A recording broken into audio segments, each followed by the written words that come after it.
नमस्कार।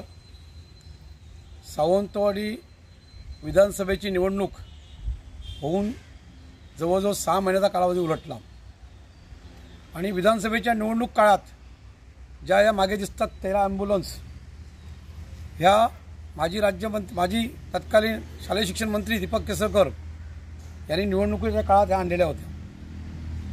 निवडणुकीच्या काळात म्हणजे विशाल परब यांनी ॲम्ब्युलन्स वाटप केल्यानंतर या ॲम्ब्युलन्स आल्या असा लोकांचा एक संभ्रम झाला।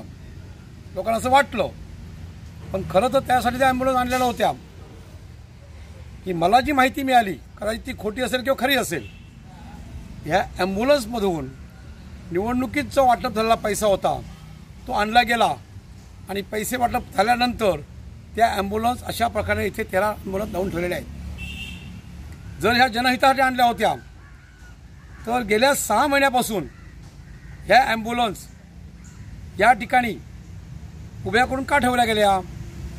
कारण सावंतवाडी विधानसभा मतदारसंघामध्ये ॲम्ब्युलन्सची खूप आवश्यकता आहे।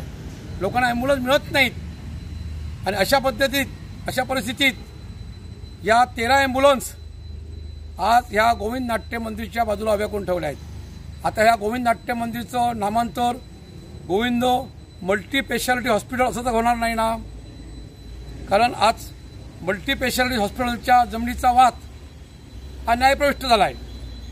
मग पर्यायी जागा कुठली? तर ही गोविंद नाट्य मंदिरची जागा ही गोविंद मल्टीस्पेशालिटी हॉस्पिटलसाठी दिली जाणार नाही ना, असा संशय ही 13 ॲम्ब्युलन्स इथे पाहिल्यानंतर निर्माण होतोय। कदाचित केसरकर आपली गोविंद नाट्य मंदिर जागा ही मल्टीस्पेशालिटी हॉस्पिटल देणार आहेत म्हणून कदाचित हा संकेत आहे, म्हणून त्यांनी ह्या 13 ॲम्ब्युलन्स इथे लावून ठेवल्या आहेत। आज जनहितार्थ मी हा विषय बोलतोय।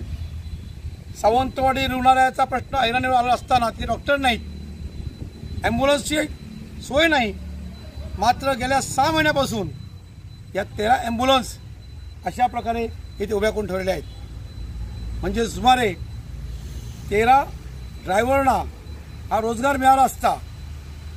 म्हणजेच निवडणुका जिंकण्यासाठी हे गाजर दाखवलं गेलं।